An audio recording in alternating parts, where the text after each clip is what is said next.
What's your life goal, and have you achieved it? Yeah, I married you.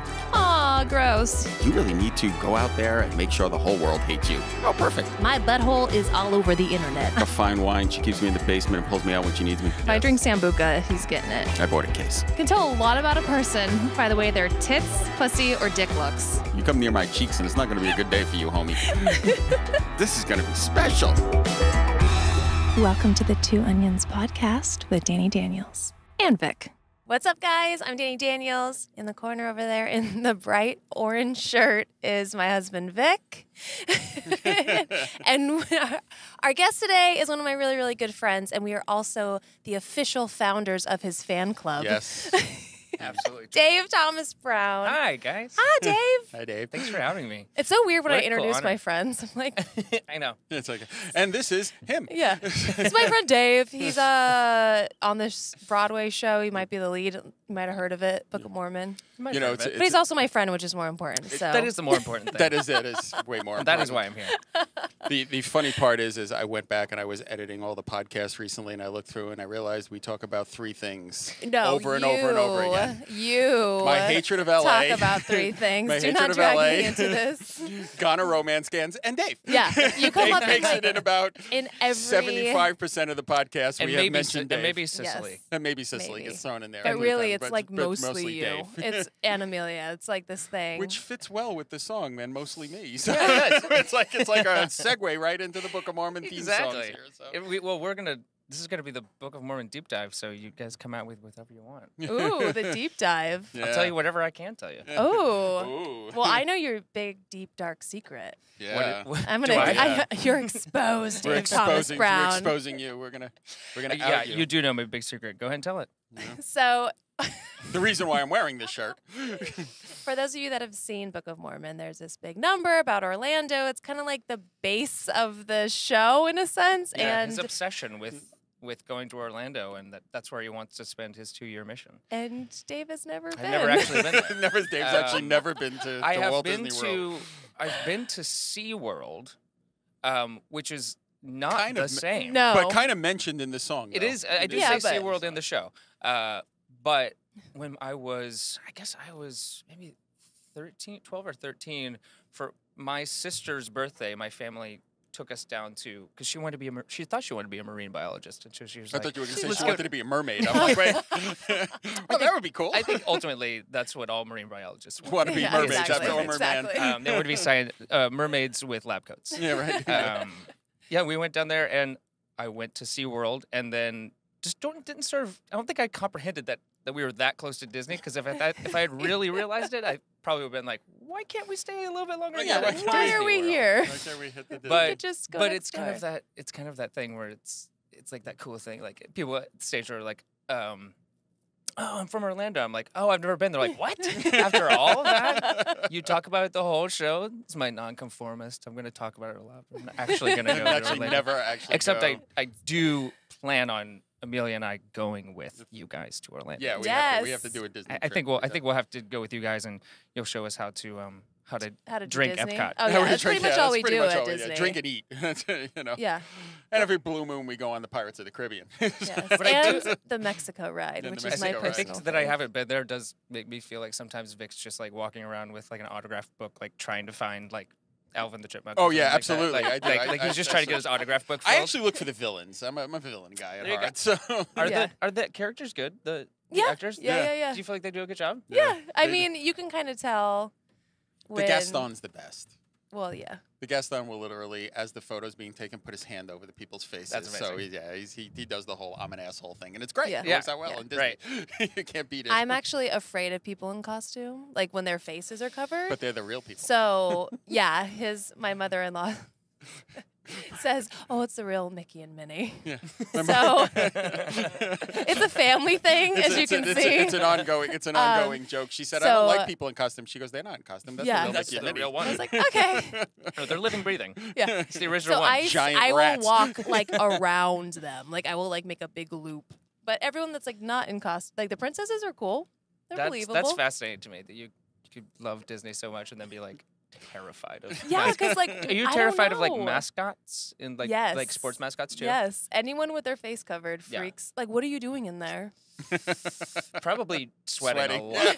Yeah. Sweating profusely. Probably. I don't know. Dehydrating They have on those, it. like, I don't know, it's fans like- inside, and they Yeah, have, they have like personal air conditioning units in there now. I mean, I hope they do because I mean, you're gonna lose a lot of, yeah, Yeah. you're to Orlando in July. It's like doing those, wrapping yourself in that aluminum foil and then like running on the treadmill or something like that. It's like you're gonna lose all the water weight. Well, if you're like not the only guy wearing the suit and you're sweating in it all day, right. They next guy, Right. Next the guy's night shift guy, the night shift guy. He's gonna have a good day. It's an extra Uh, 3 pounds heavier of sweat. oh, Yeah, it's God. like yummy. Hopefully they have the Imagineers have found some way of Multiple No, No, I costumes. think it is. I think yeah. there's like a that Imagineering ventilation. documentary on Disney Plus is really cool. I like. I haven't watching seen I it. haven't seen it I yet. I haven't wanna seen see it. that. Don't Well, I tell me. haven't. You should watch it. It's really good.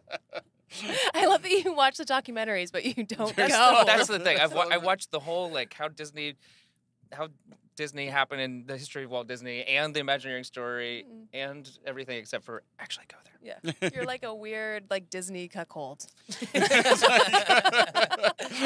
Everybody just kind of like tells you about it. But I'm gonna get this color shirt and just says weird Disney cook. Yes. Be Which careful. is funny because when I met you, because obviously I knew Amelia first, who is your fiance, My fiance, yeah. Yes. which is such a fun word. It is a fun word. All of a sudden, I I'm met flashing you- back to Seinfeld. I know. Dingo I- ate my I was fiance.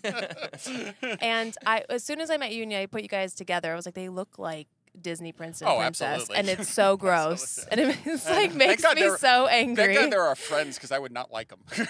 Like, oh, look at Well, we them. appreciate that. They're Yeah. too We're- attractive. They totally look like a Disney prince and They princess. act like it too. That's the worst Yeah, part. yeah. Maybe we do. Maybe a little You should bit. go in costume and Yeah. just pretend We to really be should. working We there. should be- You guys, yeah, you could absolutely pull off Little Mermaid. Oh, yeah. Absolutely. we Oh could. yeah, you You could. could absolutely pull off a Yeah. Little Mermaid. And she has red hair, but she used to have even like redder yeah, Ariel. Yeah, yeah. right, But you guys knew her when she. Yeah. Yeah, I Hair knew that her when color. she had their. But she's gone through all kinds of shades of. There you go. Shades of To her red. different Disney Disney princess periods. Now she's she's- more.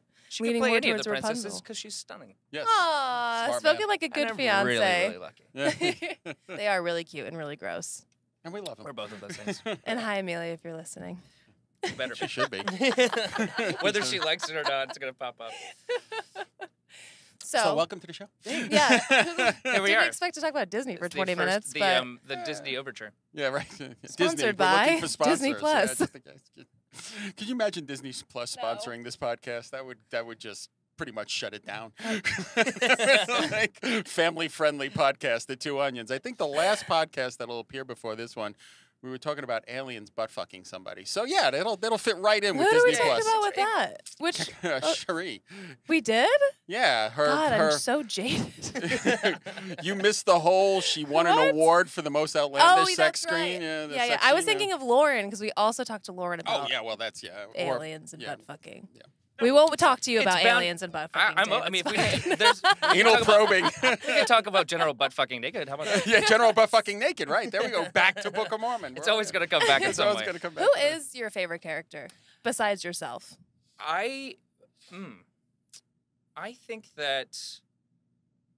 think that Cunningham is. I mean, besides Elder Price, I have my own special, of course, affection for Elder Price. But I think Elder Cunningham is such a wonderful allegory for. It's not even allegory. It's just a point blank like copy of. This is supposed to be a sort of the story of Joseph Smith, who Yeah. made things up from nothing Yeah. because he was a grave robbing con artist who Created a religion. Before L. Ron Hubbard did, in the same Yeah. way that L. Ron Hubbard did. I mean, L. Ron Hubbard sort of famously said, like, that's the fastest way to make money is to start a religion, Yeah. or the most effective way. Yeah, I but think Joseph Smith might have done it a little better. He got a whole state. he did, but it was. I mean, and I really had when I went to the show, I did a lot of research into how that the Mormon faith came to be and all these things, and it's kind of amazing how. Didn't you like read the entire book? I did. It's really boring. Oh God, yeah, it's hard. But it was like, yes. and I had to, Oh, I had to God, listen to it on the. I just listened to it on like the audiobook version. They would Oh, just okay. like it would just. I would just be at the gym and just plowing through it, just my like doing the 2x speed, and just be like, and lo, he begat him and begat him and her. There's a and lot of him and him. begatting in the beginning. But Joseph Smith was just a con artist. Yeah. Completely. I mean, he was kind of a. Which one wasn't? Oh gosh, But- don't go there. But the time,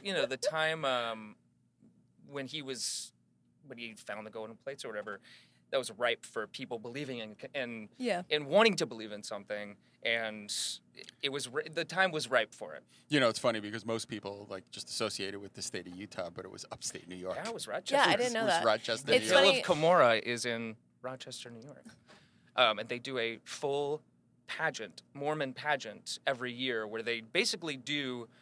At The golden beginning plate of the, finding? Yeah, the Yeah. golden plate finding. They do like Like a a full Civil War reenactment, Yeah, but well, like it's sort of, Mormons. it's all on this huge hill where, technically or Yeah, supposedly happened, and they just have this big pageant, and there's like kids singing, and there's donkeys and camels, and it's kind of like a huge nativity, but about the beginning of Mormon faith, and it is. One day I would really love to go and see that.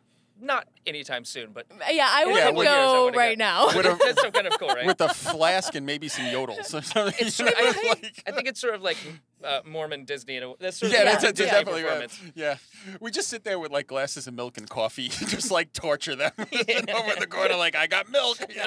No, it's funny. Like the first time I saw the show, before you were the lead, Yeah. I saw it in LA, and I hated it Yeah. because I thought it was all a joke. Mhm. And so then when I saw it with Vic, we came to see you. He goes, "No, that's all real."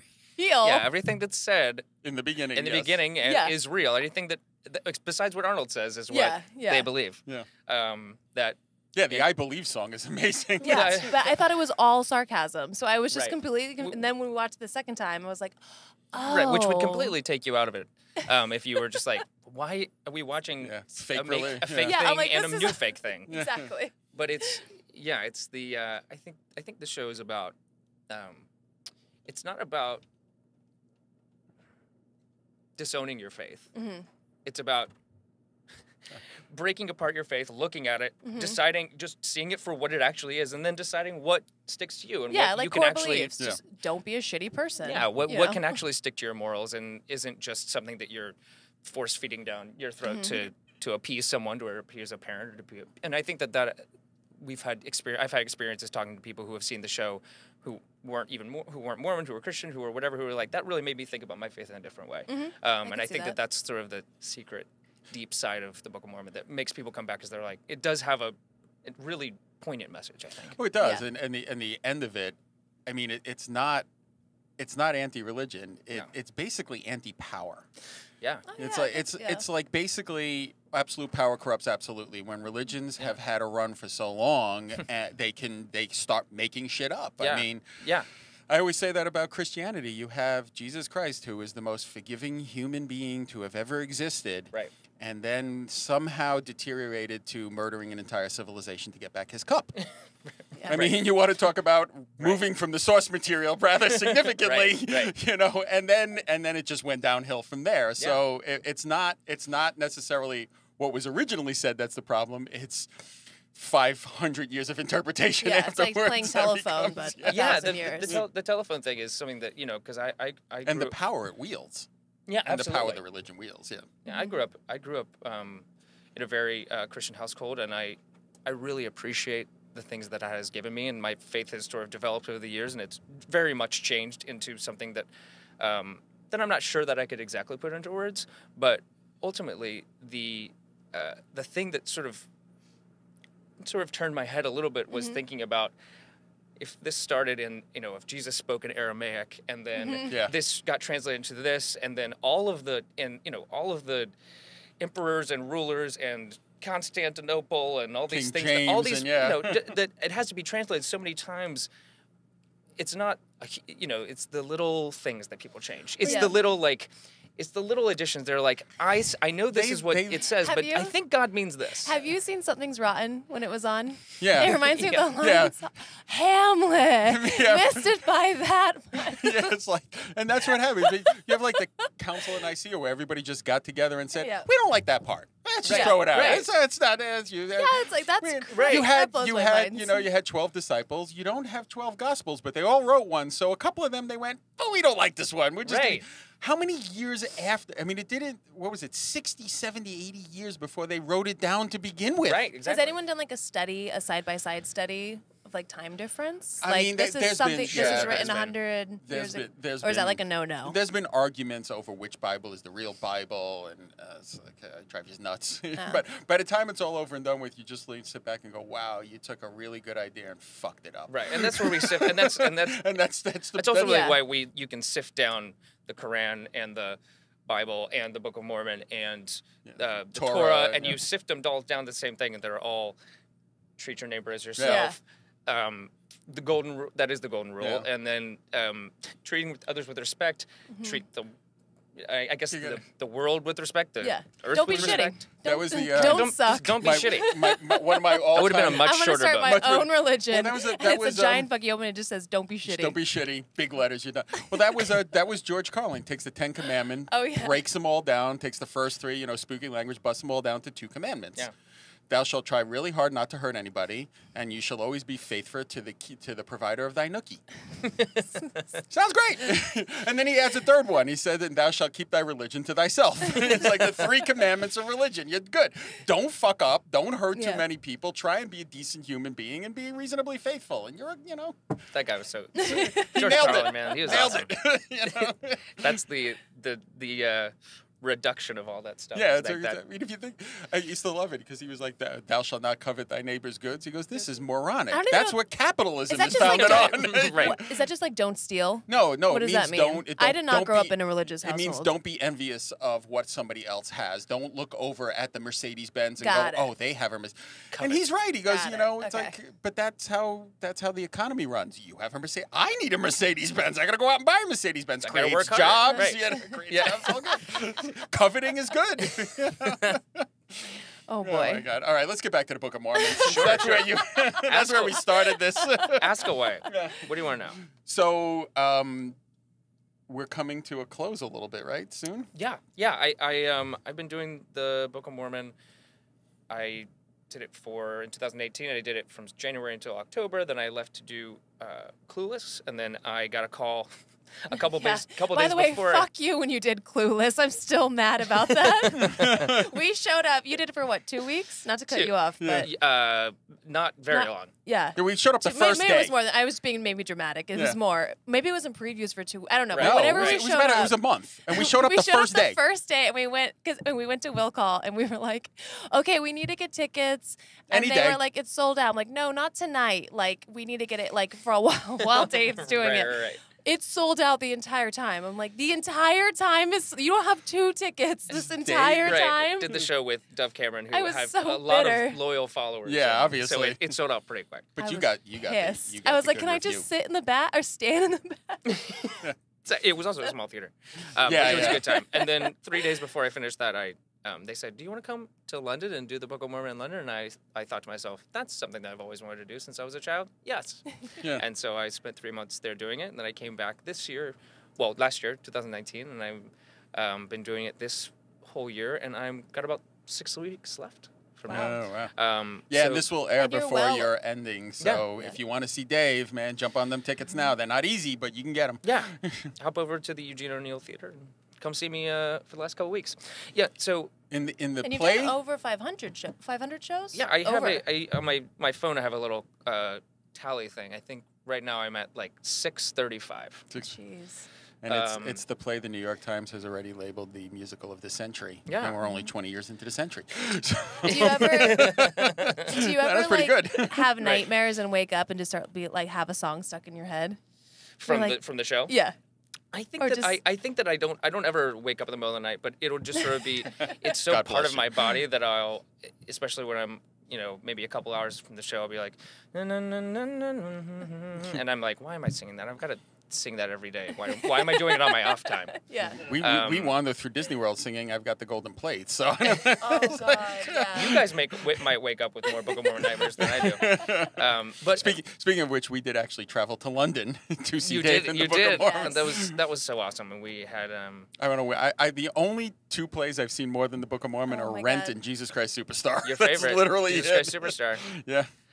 Yeah, I've seen you enough. I appreciate that. I love you. But we are- But I don't. I told Amelia to I'm like, see me once. That's enough I for think me. we've seen you like at least 10 times. Oh, we will be. And I'm like, I've got. Vic's like, we're going back. I'm like, dude, no.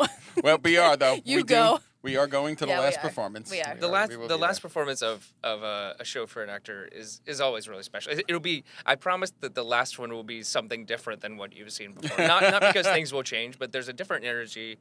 You know, I've finished a couple shows. You know, from Yeah. some start to finish, and yeah, I think that it's been such a great journey to learn this part, and I have sort of dreamed of playing this part ever since I saw it, and I was like, oh, I want to play that part, and I ended up doing it, which is just such a cool gift that I have been given, and I've learned so much by playing it. I think that it's just one of the best written shows ever, No, and absolutely. honestly one It of the is. best written parts, just because it gives the actor so much to do. You just to start really when Elder Price is at the top of his game and everything. He just has such high expectations, and we all know that feeling of like everything is going to be awesome and I've got this. Especially at and- that age. Yeah. Yeah. And it's that hubris that gives us that whole journey of him sort of kind of like Alice in Wonderland falling down the rabbit hole of like, oh no, everything's going wrong, Yeah. which is so exciting because then I get to the end of the show and sort of show this sort of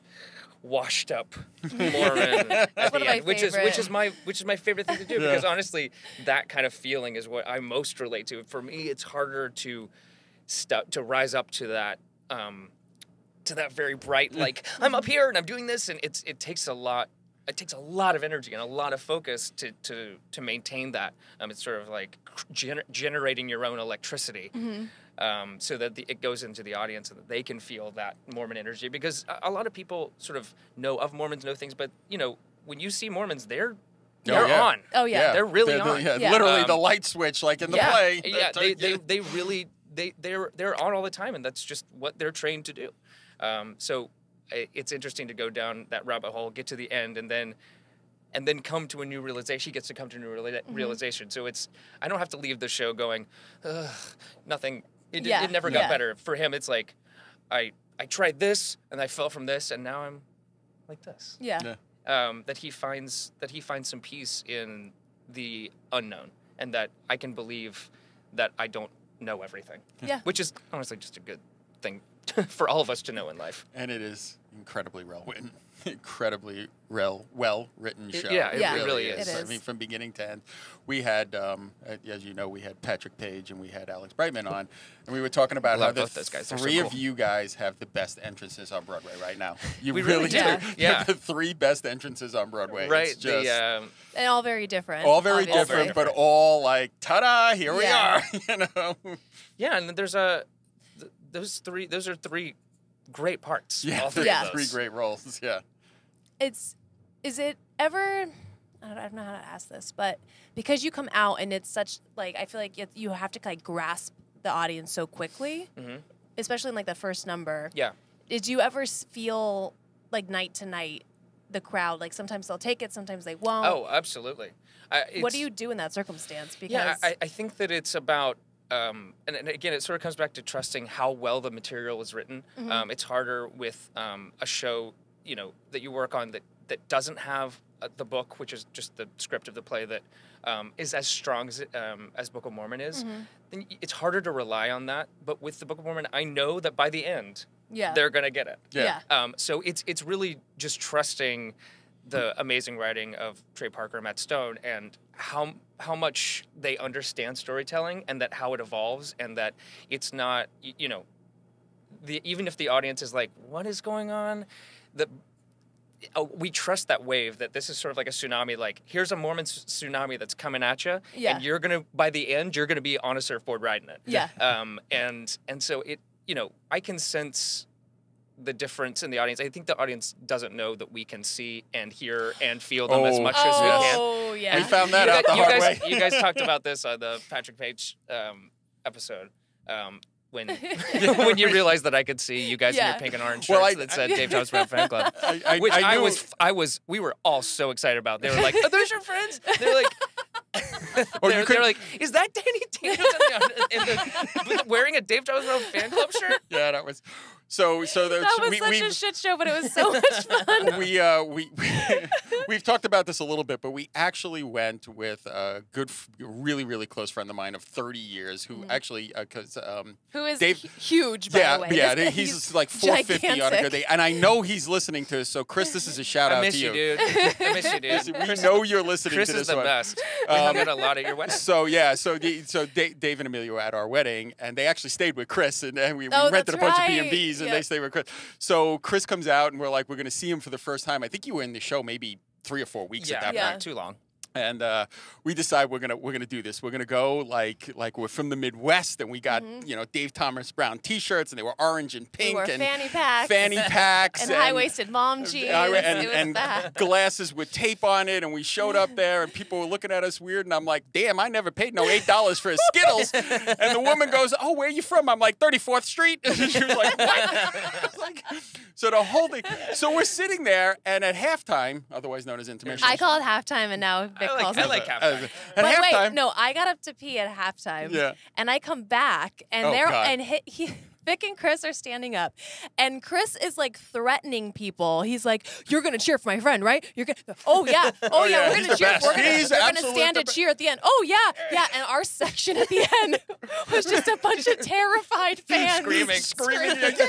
We're like- So at halftime, They I were get like, they go home and they're like, their friends are like, how was the show? Like, some Mack truck driver almost threw me off the balcony. I was like, but I cheered Giant for his orange friend. shirt. for this random guy. Just cheered for his friend.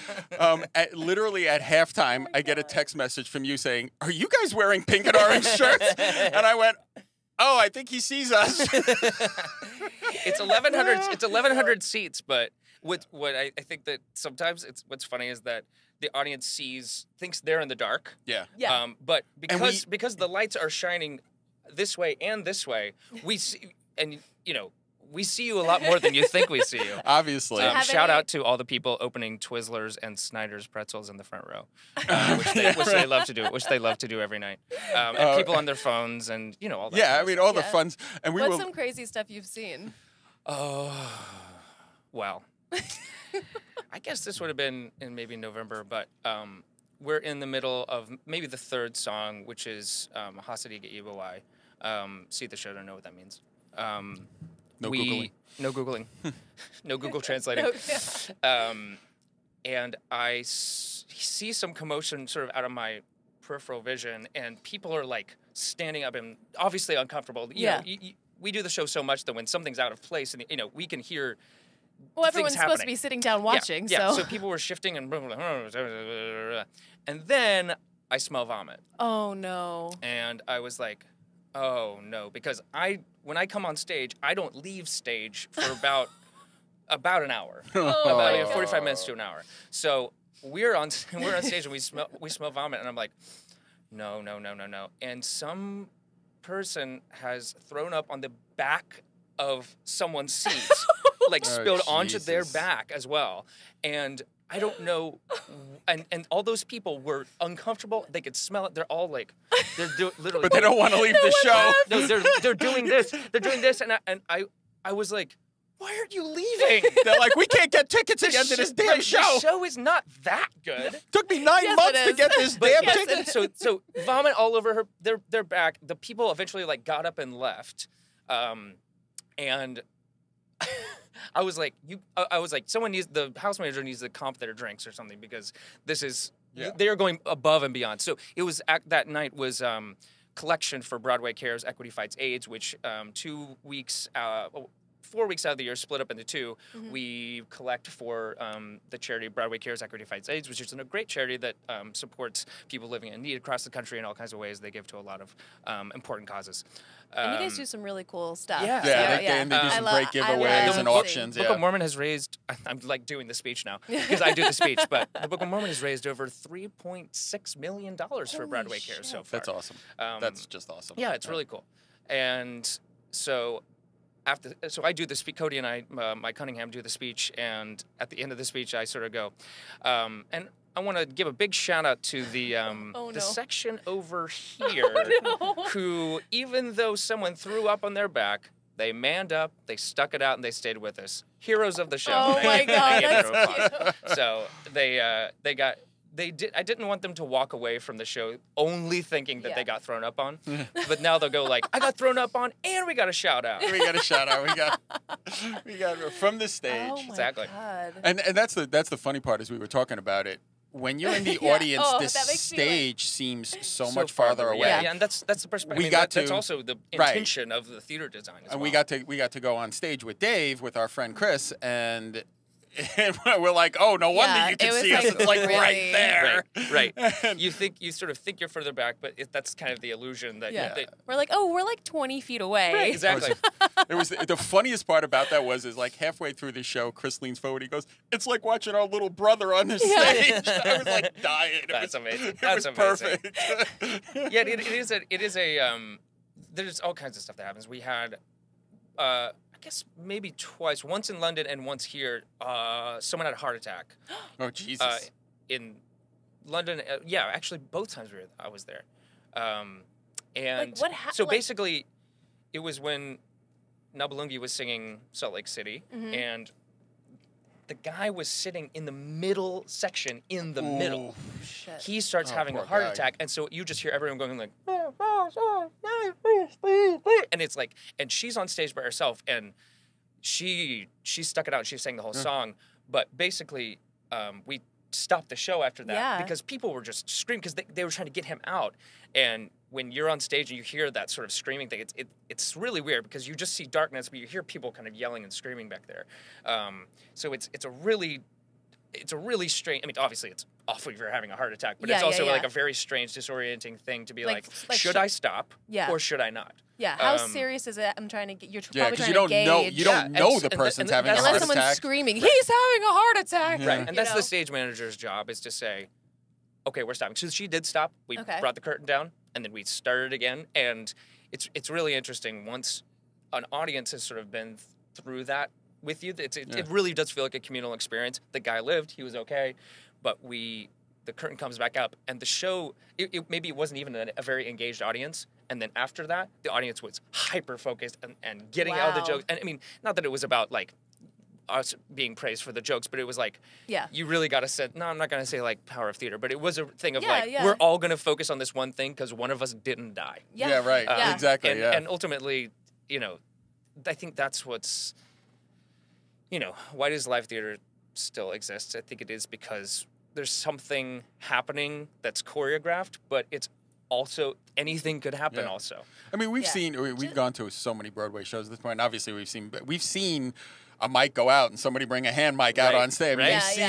And if you've seen the show enough times, like we were talking to Alex Brightman, we saw one scene where the girl normally unravels in the dress, but she didn't unravel all the way, and she obviously, and we knew what was supposed to happen. Right. But you would never know. You would never know she was. And those are the ones that are great.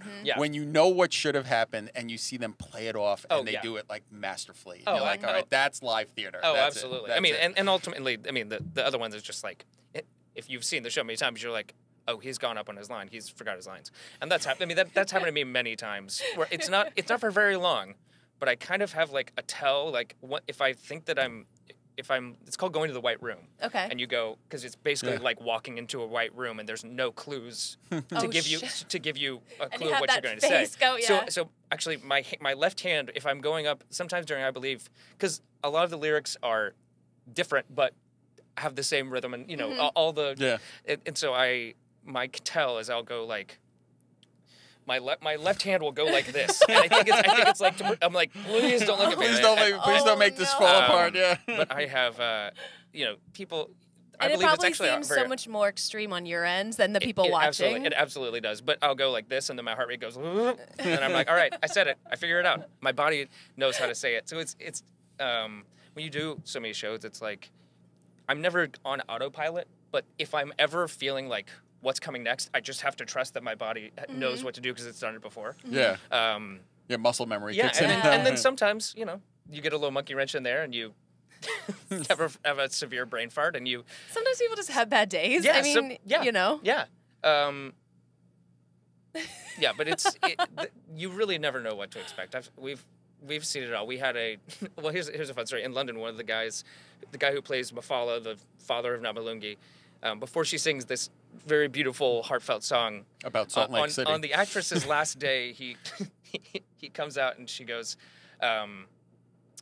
he's like, don't open this door for anyone. Close the door. She starts the song. But he said, don't open the door for anyone. Close the door. And no singing. And then closed the door and left her. And, I mean, he's a practical jokester, but he hung her out to dry. Like, and so she's just cracking up about to sing her, her Oh, big God. song. Can you tell this? I have one more. No, you got to tell the. Wait, and then, yeah. I know what you're going to say. You know which but one tell we're yours. telling, right? You Wait, no, don't what the give it away, don't give it Cunningham away. said? Because, okay, so in Cunningham Nabalungi always gets her name wrong. Oh, yes. Okay, you got to tell that story. Do I have a specific one? Oh, Yeah. yes. Okay, yeah, great. When I was in London. I don't know Yeah, why. when you were in London, yeah. You could have just cut my mic. I don't know why I was so dramatic. Hold on a second. It's really hard to tell secrets on podcasts, isn't Yeah. it? Yeah, And then you're like, wait. Hold on, let me move this. That was the most ungraceful thing. When I was in London, and it was all of the political things happening in It was London. right in the heart of the Brexit argument. Really, we're in the heart of it. Cunningham calls Nabalungi everything but Nabalungi because he can't remember her name. So he'll say necrophilia, narcolepsy, Neutrogena. John Bon Jovi. Nagasaki, John Bon Jovi, which is just a weird one. Yeah. And And my Nordstrom rack was one of my all-time right. favorites. Neiman yeah, Marcus. For some Nordstrom. reason, Natalie Portman and who's the ice skater? Nancy Kerrigan. Nancy Kerrigan, yeah. Nancy Kerrigan's weirdly my favorite because I just think that's so silly to call her a white woman's name. Yeah. And then Nancy Pelosi has been Nancy of late Pelosi's lovely. lovely, yeah. But when I was in London, one of the Cunninghams, Tom, he came out and it's a very quiet moment, and when he says, she's like, we're going to go to Salt Lake City, and he's like, I'm so sorry, but he came out and he said, I'm so sorry, no deal Brexit. And the whole audience, I mean, this was in the middle of no deal Brexit. The middle of the no deal Brexit, and the audience erupted just laughing, and then they see us laugh, and then it feeds back and it goes back and forth. Yeah, because you don't know what he's going to say, right? We never know what he's going to say, my God. and the whole. Brilliant. And so I That mean, it was brilliant. probably a minute and a half of. I mean, it was long. It was long. One of my new favorites is he'll do Namuse Namasama Makusa, which is really good. But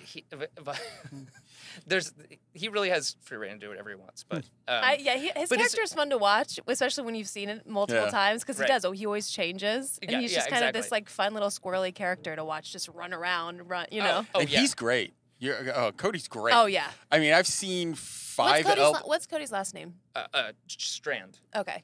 Cody Jameson Strand. Oh, I have that's so seen- horrible. Right. 5 different Elder Cunningham, and he's the best. best. Yeah. He really is. He is. He's And fun to I've watch. seen. I saw the original. I saw Josh Gad, who was great. Yeah. Great. But he's the He's- best. He is When he just, gets me every time when he crouches down when you're doing your bit, And the everything curtains closes on closing him on it. every time. I know Yeah. it's coming, and I still lose my That's, shit. gets that's how pitched you. up. That's how you know the person's a great actor. When Yeah. you know the joke is coming, you've seen it And you 7 times, and you still can't stop Yeah, but laugh. Yeah. he's as well as being a really great friend, he is insanely talented and can do things with his voice night after night We need the dynamics him and the on streaming. here. And, yeah, well, We we can get him.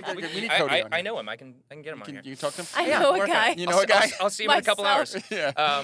But only because I can tell this story on this podcast. Oh, no. Because we can. Because no. we can. When I was not there, but famously in London. So in the beginning of the Book of Mormon, the mission president comes over the Yeah. speakers and he's like, Elder Grant and Elder Thomas, you're going to wherever. Elder someone and Elder someone, you're going to this. And he's actually saying this live on a mic, pretty much like this. Every show? Every show. Oh, I didn't know He's that. speaking it live.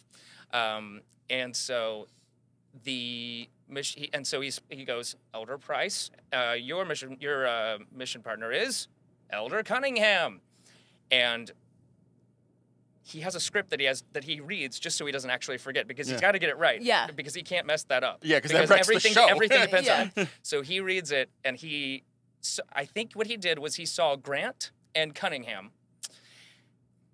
And there is actual recording of this. I don't know why someone was recording, but he goes, Elder Price, your mission partner is Elder Kant.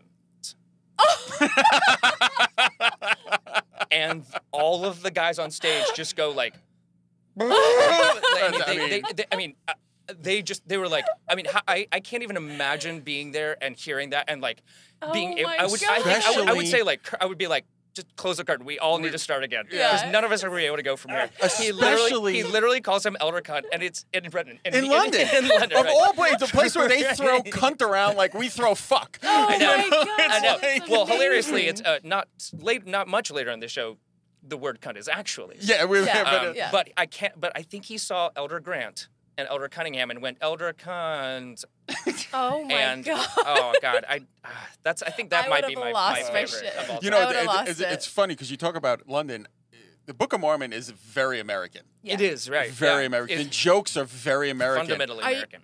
Oh, I was gonna Yeah, wait. fundamental. I mean, there's a song. It's the American Prophet. It's I mean, an American religion. It's an American religion.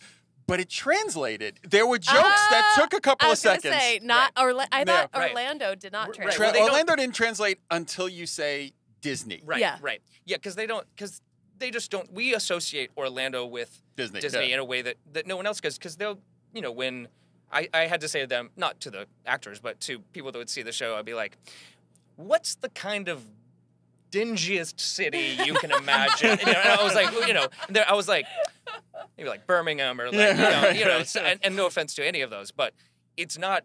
Yeah. Orlando is not in Palm Springs. Yeah. Orlando it's is not Bora Bora. No. Disney is not in Palm Springs. Disney is in, just the middle of Yeah. the Everglades. it's sort of Disney and the city that formed around it. Yeah, exactly. I And don't know if you've and not even to like poke fun of it in a main way because the movie The Florida Project. Have you guys seen this? No. This No. film? It's really cool. It's about the people that live in Orlando and the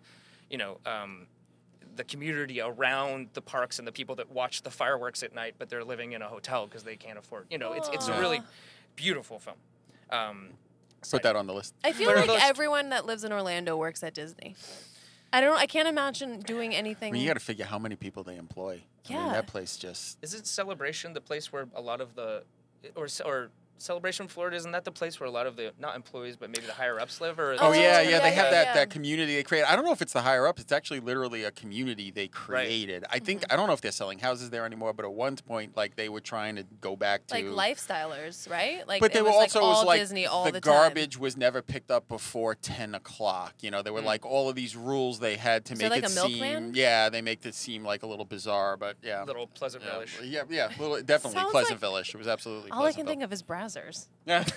This is like all that comes to my mind. Like like the milkman coming to the door, the trash guys. Like The pizza guy. there's a housewife, yes. she's home alone, her Yes. husband's at work. I'm sure some of that happened there too. Yeah, and I'm sure there was Yeah. a pizza guy. Yeah, I'm sure there was. Absolutely. From Pizza Planet. There was From all Pizza Right, Planet. Pizza You better hurry so up because I got my questions. I so have yes. fan questions for you. Right. These are going to be winners. No, actually, there was only one person said, "Hi, Dave. What is your name?" Hey, start simple. Start simple. You know. My name is David Thomas Brown. My performer name is Dave Thomas Brown, and That's my only God. because I just David Thomas Brown was taken. So I had to make it Dave. we kind of covered some of this. Yeah. What's the most expected role you've enjoyed? I thought that was really good. Someone wrote that. The role that I've most enjoyed. The most unexpected role you've unexpected. enjoyed. You said expected. The most expected role you've enjoyed is what you said. Unexpected role. I did a show called The Legend of George McBride, which was a show about actually kind of a place like the outskirts of Orlando, which is it was about a dive bar and this straight guy who's married to this woman. He does like this Elvis impersonation at this dive bar, and it's not going well. And basically, this drag queen shows up to do a I know you're going to do a show, and the other drag queen gets sick, so he has to step in and learn drag immediately. Yeah. And then he has to do on his first night. He has to do like an Edith Piaf. He has to dress up like Edith Piaf and do this thing. He's like terrified, and it was one of a role that meant a lot to me and was just really special and beautiful and well written. Matthew Lopez, who wrote The Inheritance, which is on Broadway right now, he wrote that show and did that at MCC a couple years ago, and it was just it taught me so much. I mean, I was dancing to Dolly Parton and heels and all this stuff, and then wearing these huge wings and full makeup and these huge wigs, and it was just a beautiful story and such an honor to do that show with my fairy godmother in that show was an actor named Matt McGrath, who's a dear friend and just so talented. And I think that it just taught me, again, it was a show about someone learning something from scratch and then and that's sort of in the same way that Price's, they go through those journeys. I've been lucky enough to go have characters that have gone through real journeys where they're like, they start from nothing and they get to the top in that case, and then with Elder Price they start from the top and go to nothing. So I've been really lucky that people have taken a chance on me to give me those roles that are just meaty like that. Yeah. Yeah. That would have been fun. I would have loved to see you in drag. I would have loved it. That's when you guys would have seen I think you would have seen multiple times. Yeah. I don't mind. I don't mind. I love Book of Mormon. I just there's a 10-show limit. I could step in if you need me. Yeah. I could pretty much sing every role. That's at how this many point. times You really could.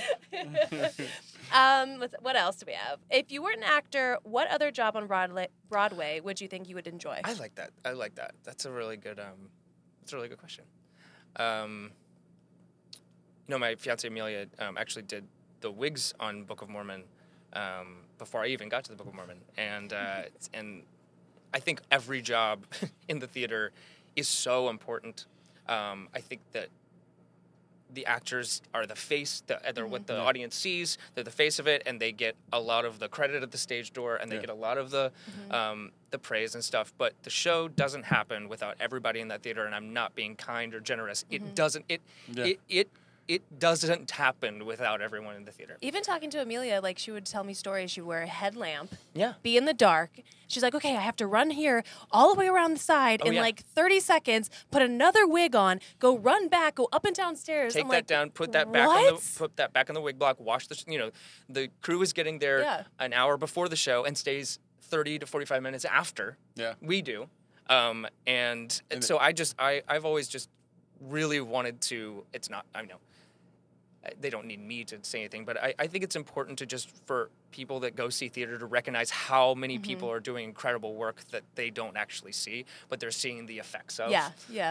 Because that's it's really we're kind of the marionettes. And they're doing they're pulling all the strings, and amazing stage managers, amazing people that are moving the sets, people that are handing off props, setting props back in place, making sure they're well maintained. Even just the set design as a whole, I think is so impressive. I think that.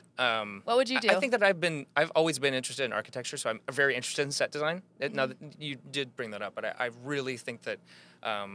Being able to create an illusion and walk into a space, and when you've walked into a show, especially like Beetlejuice or something, you're like, how did they do that? And especially when they move and things like that. Perspective. And the lack of backstage. Yeah. That's the part that made me. You guys have a tiny backstage for the amount of sets that have to fly.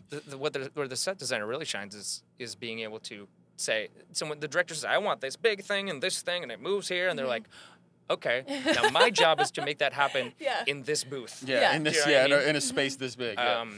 And so I think that set design and also I think I used to play the drums when I was a kid. I think it'd be fun to play in the band because we have a live eight piece band. Yeah. I think 8. 7 or 8 piece band, and people don't realize that they see the conductor at the top, but there's a full. People will be like, "Oh, it's so cool! They recorded all that music and you sing along." I'm like, "No, that's a full Yeah. live band playing every night."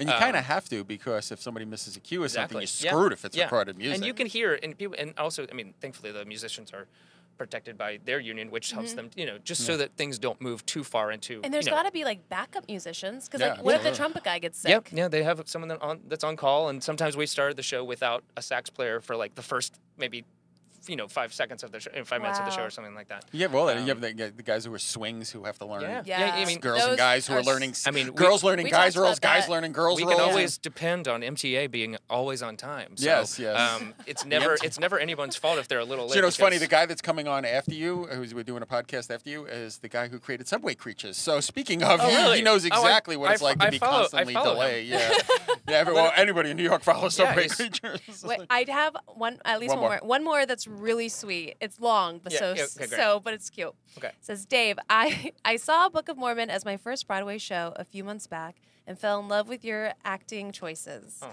Sorry, I have really shitty handwriting, so Which is kind of funny if you think about that. I've never seen anyone else nearly cry during Hasadiga.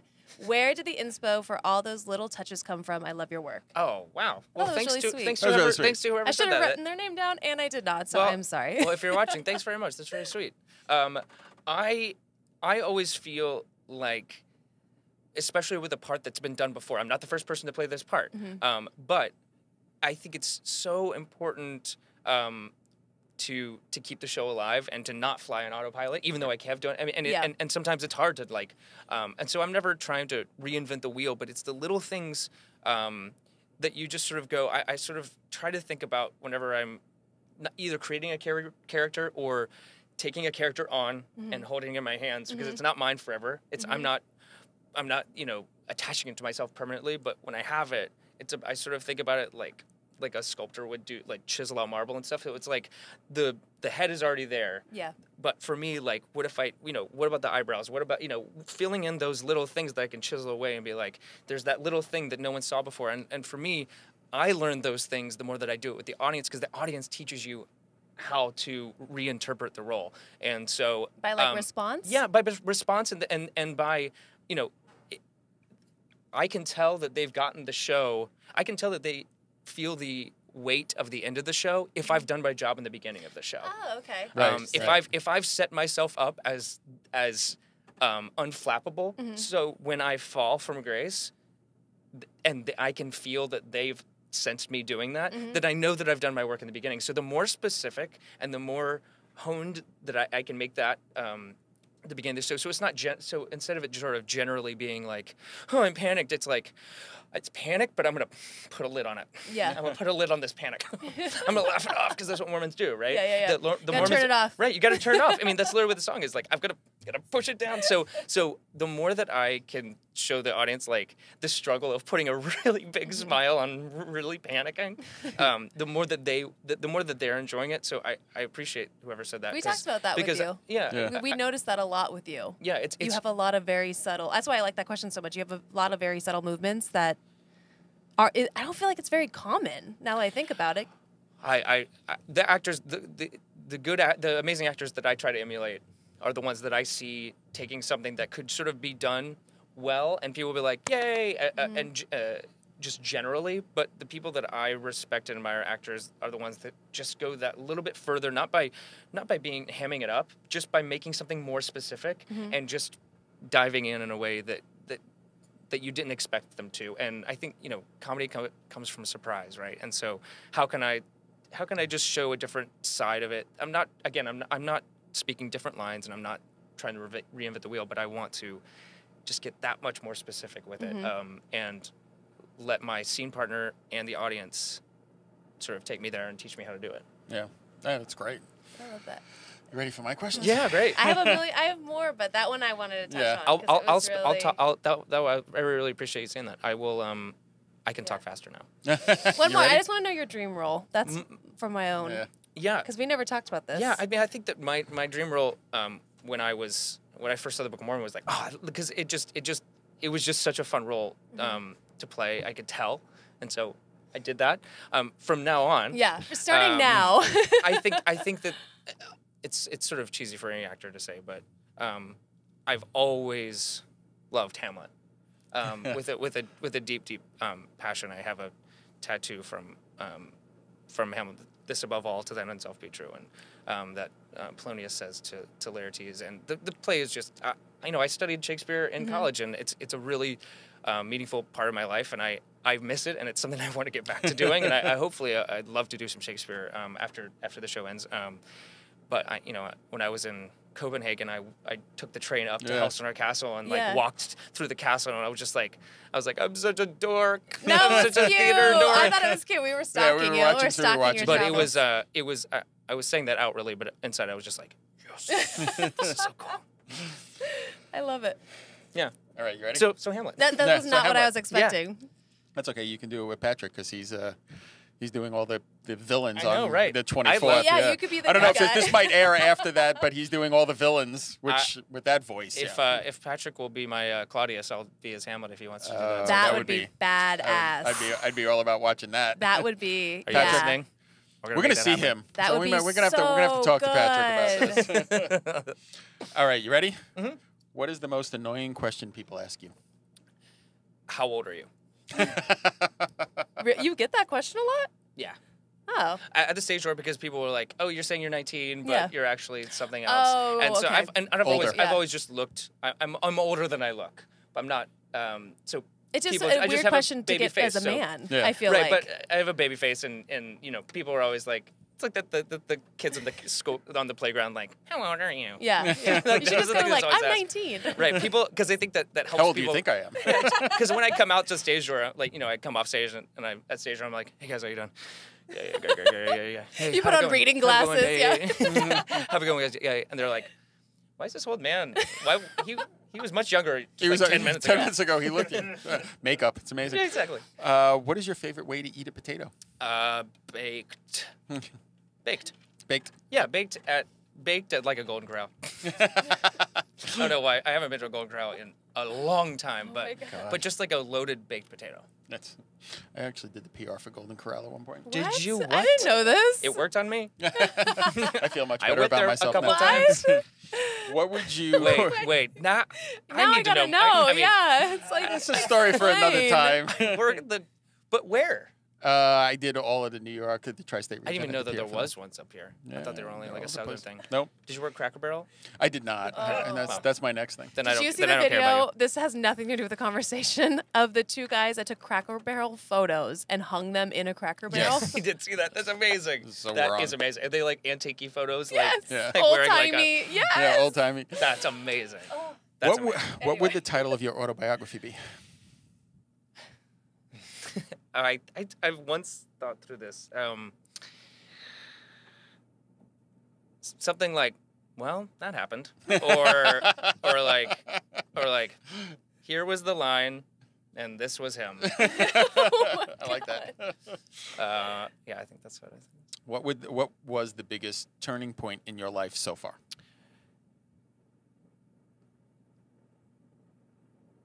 Life or So far, or like career. just your life. Both. Do both. Meeting my fiance Amelia. I was like, you better fucking say Amelia, or I'm gonna kick you under the table. I thought you were saying like what show or something like that. Yeah, I was thinking No. Amelia, and I think you were thinking I was- career. No, I was thinking Amelia No, too. it 'cause, is you know, it is absolutely meeting my fiance Amelia. Who, I has- may have met Amelia before you did. you have met Amelia. Oh. No, maybe. Or it was like right around when It she would have been first started. It was pretty darn close. Yeah. But meeting the love of my life, who I get to marry in a couple months. Yeah. I'm so excited. Yeah. And What you What about career wise? I think the Heathers musical, when I got to do that show, that was my Your breaking first big point. show Mm-hmm. in New York. What are you most proud of? Wow. That really is dead air, right? I thought you just said pregnant boss. Pause. And I was like, what? Pregnant boss. Yes. My pregnant boss. I think I'm most proud of having got to the city, having stayed alive in New York City Yeah. is kind of Yeah. a big thing.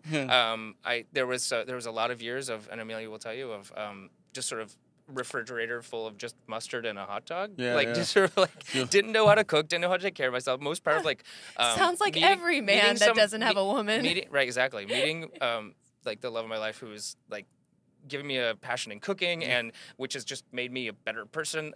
So I think that the fact that I was able to stay alive in New York and have a really wonderful life with Amelia, and we like have a house now, and just that You've we've grown all up. we've all come a long Yeah. way. Yeah. We've all grown up. Yeah, we've It's all fun.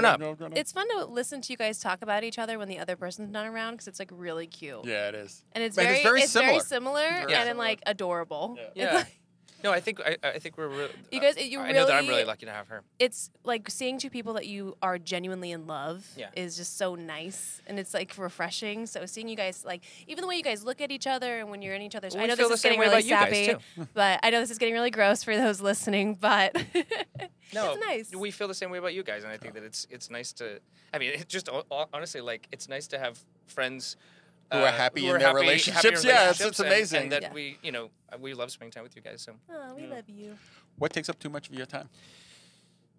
worrying,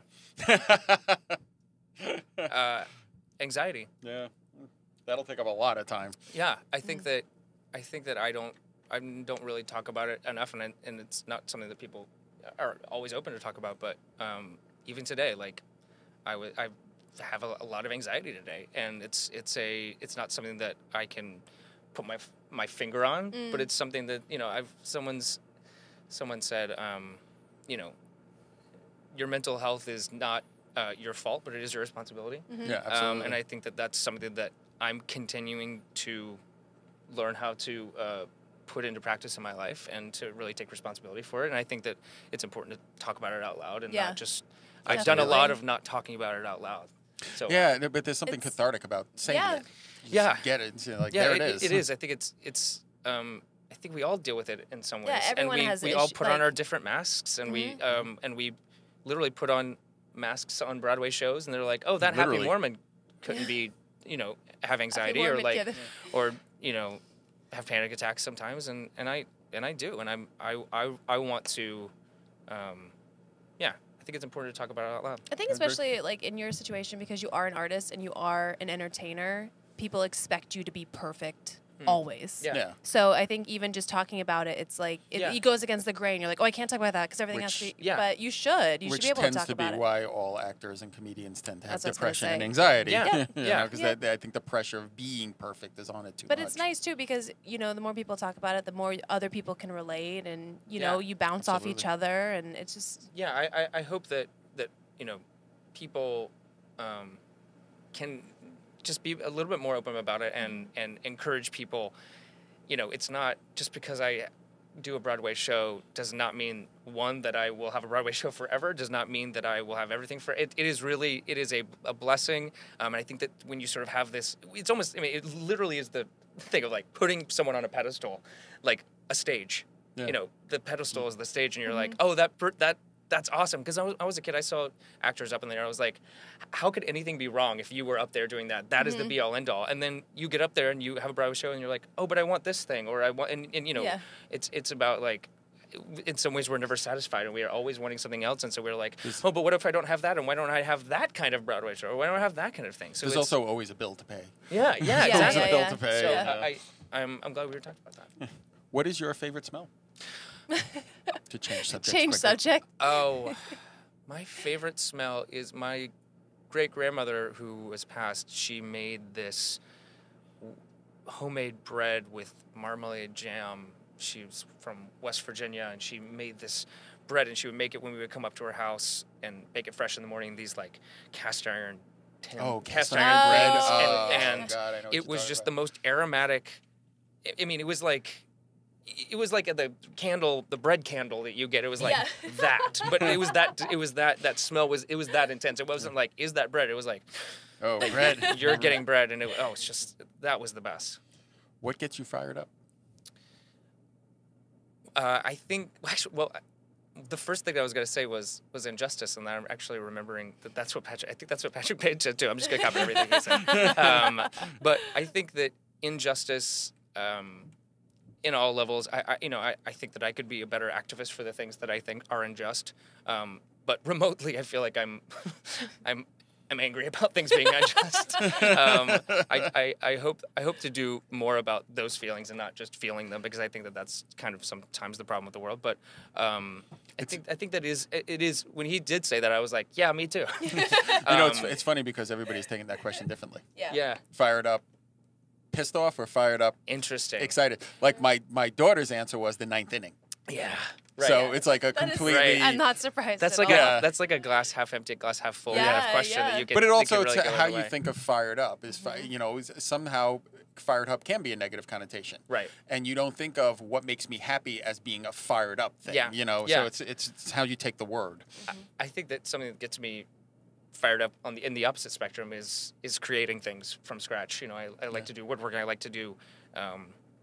I really love, and Amelia and I have been able to like make so many cool things Yeah, together. you're always like You're building shit. Yeah, we're HGTVing building at a home, and kitchen I get and all so kinds of I'm like, things, are they and- making? I know, and you work. You got 8 performances a week. You got 1 day off, and I'm I going to know. build a house. We've Yeah, been we've been construction workers and then And a then yacht. performers at night. So I think it's I think creating something from scratch and with her is gotten us really fired up over the last couple months. What do you wish you knew more about? I wish I knew more about math. I wish that because math was such a scary, like, just visceral, like heart palpitation thing for me. I think probably because of teachers that I had, but also just because it just doesn't click for everybody. No, I no, loved it's not. history. I loved English. I loved learning about. I really took AP history, but I I had such trouble with math because I was like, that's not how my brain works. And so and to prove myself right, like I haven't used a lot of algebra. Even when Yeah, I do exactly. doing woodworking, I'm using geometry and addition and subtraction and multiplication. So take that.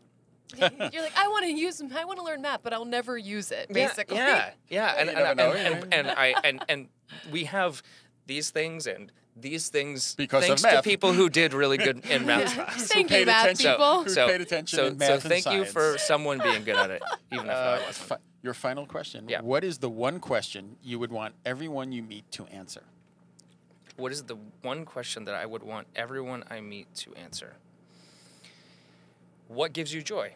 Yeah, I like that. Oh my God, a friend of mine, Sheree DeVille, whenever she shops, she will only buy it if it brings her joy. That's like the Marie Kondo thing. And it's funny when you said that, The it's- Marie Kondo thing with the Yeah. you throw out the thing, you throw out the things in your closet that don't bring you joy because otherwise you have clutter. Yeah. I think that when in this industry, in a lot, when we go to social gatherings, it'll be like, "Hey, what are you working on? Hey, what are you working on? Yeah. Hey, what are you working on?" And it creates that pressure of like, I Oh, don't. hey, I what do don't, you do for a living? It's like the first thing they Well, it's like, ask "Hey, you. why aren't you working? Hey, why aren't you working?" Yeah. And for me, I've tried to say like, hey, what's something that's like bringing you joy right now, as opposed to being like, hey, how's being unemployed, which I'm about to be in like a couple weeks. Do you know what I mean? And I think that it's a thing of like, you aren't valid because you are working. Mm-hmm. You're valid because you're a human. Yeah. And you're valid because you are bringing something to the world, and you're getting joy from something, even if it isn't at that moment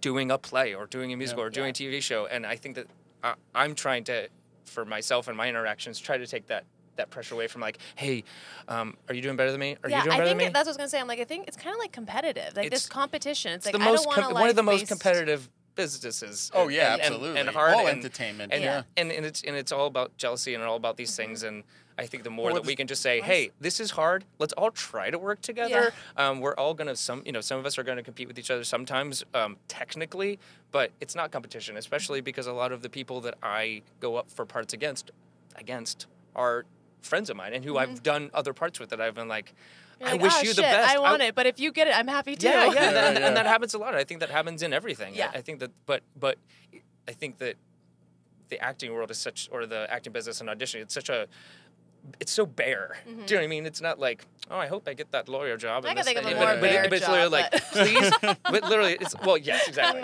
But it's like, please like me because my face is prettier than this person's, Yeah. or my face is, or I'm not as good a And singer it's- as this person. And your job is so crushing if you don't get it. It's like, yeah.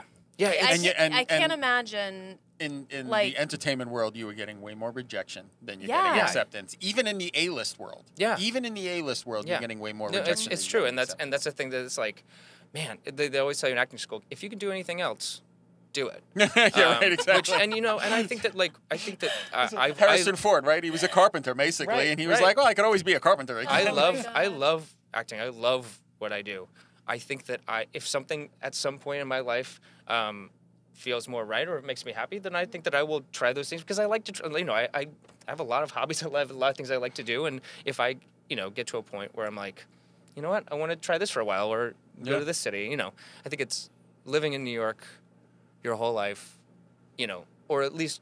Not breaking that up with Yeah. another city or something like that. I Yeah. want to see more of the world, and Yeah. I want to experience other things. This is a random question. I know we're over, Yeah, we're but over. do you want to do more TV stuff? Or Yes. do you Yeah. like doing Yeah, theater? I would really like to do. Because I some know TV you stuff. do. Yeah, you yeah. go back and No, forth. I and- absolutely. I mean, but- I trained as I got my BFA in acting. I didn't get into musical theater. I sort of Tripped came. into it. I sort of tripped into it, and I was like, okay, let me apply the things that I learned as a sort of classical trained actor, Mm-hmm. whatever that means, to musical theater and like try to elevate in whatever way I can elevate something that might be a little sort of simple on the page, but how can I dig a little deeper into that? And I would really like to do that in TV and film and just explore some different parts and honestly kind of get to play some parts that I don't have to that I can take, do, and then move on from. And And I, then I've, somebody I've says, loved, "Cut, redo it again." Yeah. You don't have to Right, worry about exactly. the live audience. and Yeah. living with this part has been so great, but I also want to make sure that I don't, I want to see what else is out there for me. Yeah. And so that's why I'm excited to see You're what this just new you chapter strike. is going to It's happen. funny because like you strike me as someone that's just as long as you're just creatively stimulated, you're just like happy to be there. Like anything you do, you're just like you're always doing something. Like either it's like making a coffee table Right, on right. the #1 Broadway show. Right. Just anything. You're just like, all right, this is cool. Yeah. I really do like to create, and I'm excited to see what that happens. And All right, See what time happens for your shameless Jeez, plugs. I Vic? have to cut her. He has to go and do a play. Oh yeah. I really do. Yeah. he Oh yeah. literally I has to forgot. go and do a play. All right.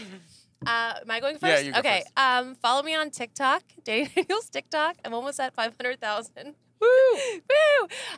Go to DannySings.com, and I got my Snapchat deleted, so follow my new one.